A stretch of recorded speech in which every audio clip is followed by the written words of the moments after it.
Hello friends, मैं निधि और आपका हमारे यूट्यूब चैनल दी परफेक्ट स्टडी में बहुत बहुत स्वागत है। फ्रेंड्स, आज हम लोग भिन्न के बारे में पढ़ेंगे, क्योंकि अगर आप एनटीपीसी या ग्रुप डी की तैयारी कर रहे हैं या फिर रेलवे एसएससी किसी भी चीज़ बैंकिंग किसी भी चीज़ों की तैयारी कर रहे हैं तो आपने देखा होगा कि आपके क्वेश्चन पेपर में ऐसे क्वेश्चन पूछ लिए जाते हैं जिनमें ऐसे क्वेश्चन आते हैं कि दिए गए भिन्नों में कौन सी भिन्न सबसे बड़ी है या कौन सी भिन्न सबसे छोटी है, या नहीं तो फिर ऐसे प्रश्न पूछे जाते हैं कि दिए गए भिन्नों में कौन से भिन्न आरोही क्रम में है या अवरोही क्रम में है। तो चलिए इस तरीके के क्वेश्चन को देखने से पहले कुछ हम लोग इस चैप्टर के बेसिक फैक्ट्स को समझते हैं, है ना। तो हमारा आज का टॉपिक है भिन्न यानी कि फ्रैक्शन। तो फ्रेंड्स, फ्रैक्शन होता क्या है? तो वे सभी संख्याएं जिन्हें हम m/n के रूप में लिख सकते हैं, जहाँ पे n का वैल्यू हमारा इज़ नॉट इक्वल टू 0 हो, मतलब यहाँ पे हमारा वैल्यू कभी भी 0 नहीं होना चाहिए, वैसी सारी संख्याएं क्या कहलाएंगी? भिन्न कहलाएंगी। अब ये m/n में अंश क्या होता है और हर क्या होता है उसके बारे में जानते हैं। तो यहाँ जो हमारा m का जो वैल्यू होगा वो हमेशा अंश कहलाएगा और जो हमारा n होता है वो क्या होता है? हर होता है। तो फ्रेंड्स, अब भिन्न होते कितने प्रकार के हैं? तो भिन्न 3 प्रकार के होते हैं। पहला होता है उचित भिन्न, जिसे प्रॉपर फ्रैक्शन कहते हैं, दूसरा विषम भिन्न इम्प्रॉपर फ्रैक्शन, और तीसरा मिश्रित भिन्न यानी कि मिक्स्ड फ्रैक्शन। तो प्रॉपर फ्रैक्शन यानी उचित भिन्न क्या होता है? तो वैसे भिन्न जहाँ पे हर हमारा बड़ा हो अंश से, हर बड़ा हो, जैसे कि आप यहाँ देख रहे होंगे 4/7, यहाँ पे हर यानी 7 देख रहे हैं और बड़ा है। 5/11 ये हमारा क्या हो गया? प्रॉपर फ्रैक्शन हो गया। और वैसे फ्रैक्शन जहाँ पे अंश बड़ा हो हर से, यानी कि 7/5, 9/5। आप देख रहे होंगे फ्रेंड्स कि यहाँ पे ऊपर का वैल्यू यानी अंश का वैल्यू अधिक है और हर का वैल्यू कम है, तो ये हमारा विषम भिन्न कहलाया। और उचित भिन्न क्या होता है? जहाँ पे अंश का वैल्यू कम और हर का वैल्यू अधिक हो। अब नेक्स्ट हमारा आता है मिश्रित भिन्न, मिक्स्ड फ्रैक्शन। क्या होता है मिक्स्ड फ्रैक्शन? तो कभी कभी आप लोगों ने हमेशा आपने देखा होगा कि 1.2/5, 2.4/5, मतलब कोई भी संख्याएं पूर्णांक दे करके और फिर वो भिन्न में दी हुई हो तो वे सारी संख्याएं मिश्रित भिन्न कहलाती है। तो फ्रेंड्स, अगर आपके एग्जाम में ऐसा क्वेश्चन आ जाता है कि दिए गए भिन्नों में कौन सी संख्या सबसे बड़ी है या कौन सी संख्या सबसे छोटी है, तो हम इसका पता कैसे करेंगे? तो सबसे पहले आइए हम लोग अंश और हर का अंतर निकालते हैं। जैसे कि 2/8 है ना, तो देखते हैं दोनों का अंतर यहाँ कितना है? तो 6 है। यहाँ 5/11 के बीच का अंतर कितना है? 6 है। यहाँ भी 11/17 के बीच का अंतर 6 है और 1/7 का अंतर यहाँ भी हमारा 6 है। तो सबसे पहले हम लोग क्या करेंगे? अंश और हर दोनों के बीच का अंतर पता करेंगे कि दोनों के बीच का डिफरेंस क्या है, अंतर क्या है। तो यहाँ हम देख रहे हैं सभी के बीच अंतर समान है, यानी सभी के बीच अंतर 6 है। तो यहाँ जब हमें पूछा जाए कि यहाँ पे एक सबसे बड़ी संख्या कौन सी है, तो जिसका भी अंश सबसे बड़ा होगा वही सबसे बड़ी संख्या होगी और जिसका भी अंश सबसे छोटा होगा वही संख्या सबसे छोटी होगी। तो यहाँ हम देख रहे हैं अंश यानी कि 2, 5, 7 और 1 में सबसे बड़ी संख्या हमारा 11 है, यानी कि 11/17 ये हमारा सबसे बड़ी संख्या हुई, लार्जेस्ट नंबर। और सबसे छोटी संख्या यानी स्मॉलेस्ट नंबर हमें निकालने को कहा गया हो या क्वेश्चन में पूछ लिया गया हो, तो हम क्या करेंगे? चेक करेंगे सबसे छोटी संख्या क्या कौन सी है। यानी 2, 5, 11 और 1 में सबसे छोटी संख्या 1 है, यानी 1/7 ये हमारा सबसे छोटी संख्या हुई। फ्रेंड्स, चलिए इसी तरीके के प्रश्न को और हम लोग देखते हैं। जैसे यहाँ पे क्वेश्चन है 5/9, 7/11, 3/7 और 2/6। तो इसमें कौन सी संख्या सबसे बड़ी है, कौन सी संख्या छोटी है? या तो फिर ऐसा क्वेश्चन आ जाए कि इसे आरोही क्रम में सजाए या अवरोही क्रम में सजाए। तो चलिए आइए इसे हम लोग क्या करते हैं? आरोही क्रम में सजाते हैं। आरोही क्रम में आइए हम लोग क्या करते हैं? आरोही क्रम में सजाते हैं। तो आरोही क्रम में क्या होता है? छोटा से बड़ा। तो हम लोग पता कैसे करेंगे? चलिए सबसे पहले हम लोग सबके बीच के डिफरेंस को देखते हैं। यहाँ के बीच हमारा 4 का डिफरेंस है, यहाँ के बीच भी हमारा 4 का डिफरेंस है, यहाँ भी 4 है और यहाँ भी 4 है। सभी भिन्नों के अंतर और अंश और हर के बीच का अंतर कितना है? 4 है। तो आरोही क्रम मतलब छोटा से बड़ा। अब आप देख सकते हैं कि 5, 7, 3 और 2 में सबसे छोटी संख्या कौन सी है? ये 2 वाली है, यानी 2/6 ये हमारी सबसे छोटी संख्या हुई। इससे बड़ी संख्या कौन सी होगी? 3/7। इससे बड़ी संख्या कौन सी होगी? 5/9। और इससे बड़ी संख्या होगी हमारा 7/11। 7/11 क्यों? क्योंकि हम देख सकते हैं कि जब सबका अंतर समान है तो ऊपर वाले अंक को ही हम लोग आरोही क्रम में लिख देंगे, जैसे 2, 3, 5, 7। अब जिसके नीचे जो था हम लोग वही रहने दिए। तो फ्रेंड्स, ये हमारा आरोही क्रम में हुआ। जब इसी प्रश्न को अवरोही क्रम में पूछ लिया जाएगा तो हम क्या करेंगे? जस्ट इसका ऑपोजिट, यानी 7/11, 5/9, 3/7 और 2/6। चलिए हम लोग अब आगे कुछ प्रश्नों को देखते हैं।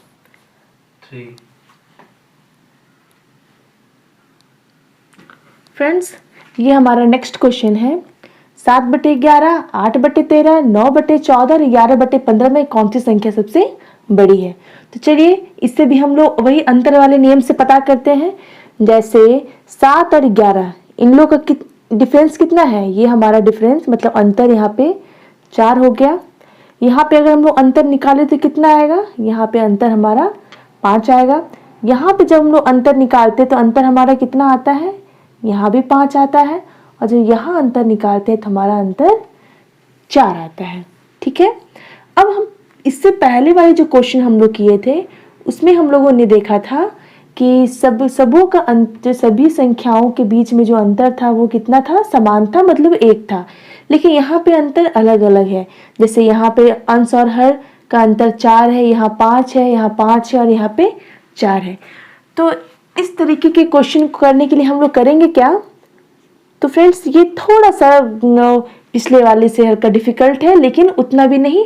इससे भी आप एग्जाम में बहुत इजीली बना सकते हैं। जैसे ये 7 है तो अंश को हम लोग वैसे ही लिखेंगे। नीचे में हम लोग अब 11 नहीं लिख करके ये वाला अंतर लिखेंगे, यानी 7/4। अब ये जो 8, सेम यही काम यहाँ भी करना है। यहाँ 13 ना लिख करके यहाँ पे हम लोग अंतर लिखेंगे, यानी कि 5। यहाँ भी 9, 11 ना लिख करके क्या लिखेंगे? 5। और यहाँ जो हमारा 11 है उसके नीचे हम लोग क्या लिखेंगे? 4। फ्रेंड्स, यहाँ तक क्लियर है? तो चलिए आगे प्रोसेस को हम लोग क्या करेंगे? तो 4, 5, 5, 4 का हम लोग एलसीएम निकालेंगे। एलसीएम कितना आएगा हमारा? 4, 5, 5, 5। नीचे वाला का एलसीएम हमारा कितना आ जाएगा? हमारा एलसीएम आ जाता है 20। किसका? इन संख्याओं का हमारा एलसीएम कितना आ गया है? 20 आ गया है। तो चलिए सॉल्व करते हैं आगे। अब ये जो हमारा 7/4 था, इससे हम लोग किससे गुना करेंगे? इस 20 से, मतलब 20 से गुना करेंगे। फिर जो ये हमारा 8/5 है, इसे भी हम 20 से गुना करेंगे। ये 9/5 है, इसे भी 20 से। और ये 11/4 है, इसे भी 20 से गुना करेंगे। तो चलिए आइए देखते हैं। जब इससे गुना करेंगे तो कितना आएगा? यहाँ इसे हम लोग काटेंगे। 4 5 मतलब 7 5 35। इसे काटेंगे 4 8 4 32। यहाँ पे 5 4, यही 9 4 36। यहाँ भी 5 बार मतलब 11 5 55। तो फ्रेंड्स, आप देख सकते हैं कि 35, 32, 36 और 55 हमारा आया है। तो जब आपको यहाँ पे लार्जेस्ट नंबर पूछ लिया जाए कि यहाँ पे कौन सी संख्या सबसे बड़ी है, तो देख रहे हैं 55 है ना। तो 55 किसके प्लेस पे आई, किसके जगह पे आई हुई है? तो ये 11/15, यानी कि यहाँ पे हमारा सबसे बड़ी संख्या 11/15। और अगर हमें यहाँ पे सबसे छोटी संख्या या स्मॉलेस्ट नंबर पूछ ली जाए तो यहाँ हम देख सकते हैं कि यहाँ पे 32 हमारा सबसे छोटी वाली संख्या है, यानी 32 हमारा सेकेंड वाला 8/13 के प्लेस पे आया हुआ है, यानी हमारा सबसे छोटी संख्या 18/13 आ गई। फ्रेंड्स, अगर आपको इसी क्वेश्चन में ऐसा क्वेश्चन पूछ लिया जाए कि इन भिन्नों में कौन सी जो दी गई भिन्नों में कौन सी संख्या जो है सो आरोही क्रम में है या अवरोही क्रम में है, तो आप क्या करेंगे, तो आप इसी की सहायता से वो प्रश्न को कर सकते हैं। जैसे आरोही क्रम में पूछ लिया जाए तो आप 32 वाले भिन्न को लीजिएगा, उसके बाद 35 वाले, 36 वाले और 55 वाले। तो चलिए हम लोग कुछ और टाइप्स को देखते हैं। फ्रेंड्स, ये हमारा अगला क्वेश्चन है जिसमें इन संख्याओं को, इन भिन्नों को आरोही क्रम में सजाना है और इन भिन्नों को अवरोही क्रम में। तो आप इस क्वेश्चन में देख रहे होंगे कि सभी का अंश समान, सभी का हर समान है और इस क्वेश्चन में सभी का अंश समान है। तो फिर ऐसे क्वेश्चन को हम लोग कैसे करेंगे, तो देखिए, आरोही क्रम मतलब छोटा से बड़ा। तो जब भी किसी प्रश्न में जब कोई संख्याएं भिन्न में दी हुई हो और हमें पता करना हो कि कौन सी संख्या छोटी है या कौन सी संख्या सबसे बड़ी है, तो हर समान होने पे जो अंश सबसे छोटा होगा वही सबसे छोटा होगा और अंश में जिसका मान सबसे बड़ा होगा वही सबसे बड़ा होगा। जैसे यहाँ पे हम देख रहे हैं, नीचे तो सबका मान समान है ना, ऊपर में 5, 9, 1 और 10। इसमें हम लोग देख सकते हैं कि सबसे छोटी संख्या कौन है, 1, यानी ये 1/7 ये हमारा सबसे छोटी संख्या हुई। आरोही क्रम में हमें दिखाना है। अब 1/7 इससे बड़ा हमारा कौन है, इससे बड़ा हमारा 5/7 हुआ। इससे बड़ा कौन होगा, तो 9/7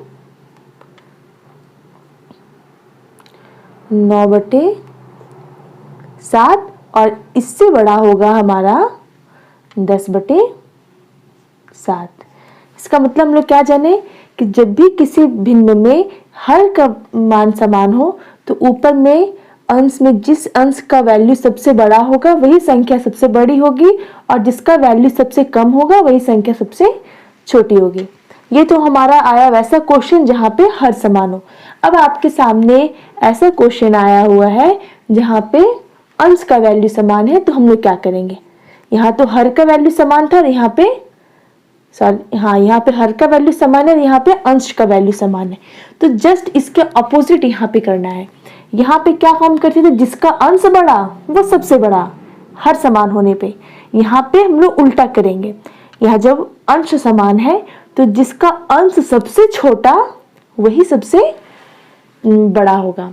तो हम देख रहे हैं कि यहाँ पे अंश तो सबका 2, 2, 2 है, हर यहाँ 9 है, 10 है, 15 है और 8 है। तो हर में कौन सी संख्या सबसे छोटी है, हमें छोटी देखना है, क्योंकि जो संख्याएं सबसे छोटी होगी वही संख्या सबसे बड़ी होगी। और हमें यहाँ पे अवरोही क्रम में सजाना है, मतलब बड़ा से छोटा। तो यहाँ सबसे बड़ी संख्या कौन सी होगी, तो 2/8 ये संख्या सबसे बड़ी होगी। इससे संख्या छोटी कौन सी होगी, तो ये 2/9। इससे छोटी कौन सी होगी, तो ये 2/10 और इससे छोटी 2/15। ठीक है फ्रेंड्स, ये हो गया हमारा अवरोही क्रम, क्योंकि इसमें हम लोग क्या दिखाए हैं, इसमें हम लोग दिखाए हैं बड़ा से छोटा और इसमें हम लोग दिखाए हैं आरोही क्रम में छोटा से बड़ा।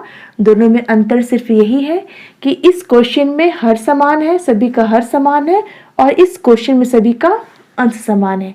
चलिए एक बार फिर से मैं आपको बता देती हूँ।